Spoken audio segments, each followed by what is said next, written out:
Ons is mense wat nie agteruitloop nie, maar ons is pelgrims van hoop wat vorentoe leef uit dit wat God nou besig is om betekenisvol te maak in ons lewens. Matteus 28, die 11 disippels is van Jerusalem af terug Galilea toe en daar het hulle Jesus op die berg gaan soek, soos hy gevra het. Hulle het hom ook daar gekry en party het nog maar baie onseker gevoel oor alles wat gebeur het en tog het hulle hom geloof en aanbid. Jesus het nader gestaan. As jy na hierdie teks kyk, dan sal jy sien dat hulle hom aanbid het.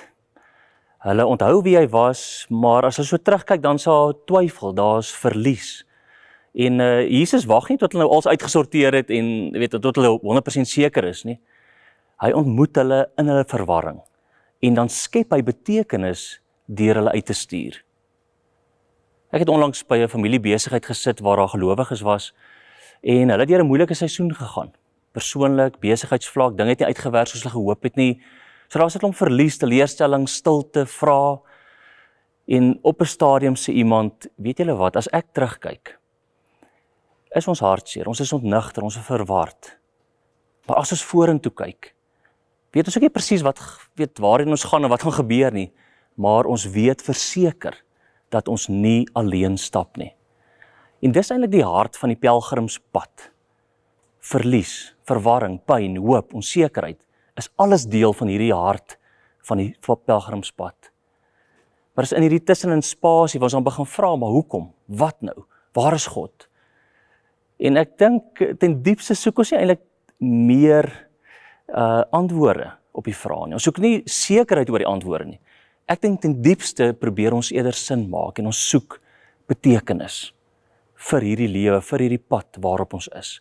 En dis waar N.T. Wright my baie gehelp het, toe hy geskryf het dat hierdie opstanding lewe het reeds begin en het reeds betekenis begin skep nadat Jesus opgestaan het. En Bonhoeffer help my ook om hierdie pelgrimspad beter te verstaan, waar hy sê dat 'n nuwe betekenisvolle lewe begin dikwels deur hierdie lyding en hierdie navolging agter Jesus aan.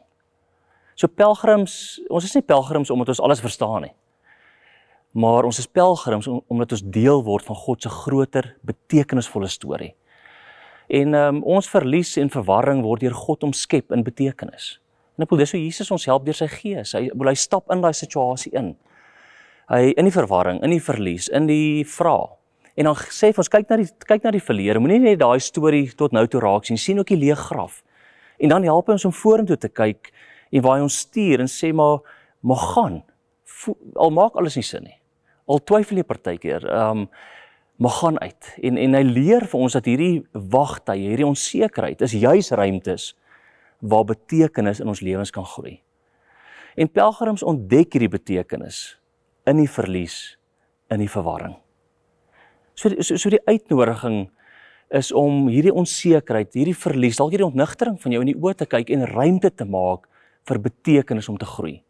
Miskien beleef jy vandag verlies waar daar 'n droom is wat nie uitgewerk het nie, 'n verhouding wat gekraak het, 'n seisoen wat tot 'n einde gekom het. En miskien kan dit jou help om net 'n ander vraag te vra en te vra, maar Here, watter betekenis wil U nou vorm? Is U besig om te vorm in my lewe?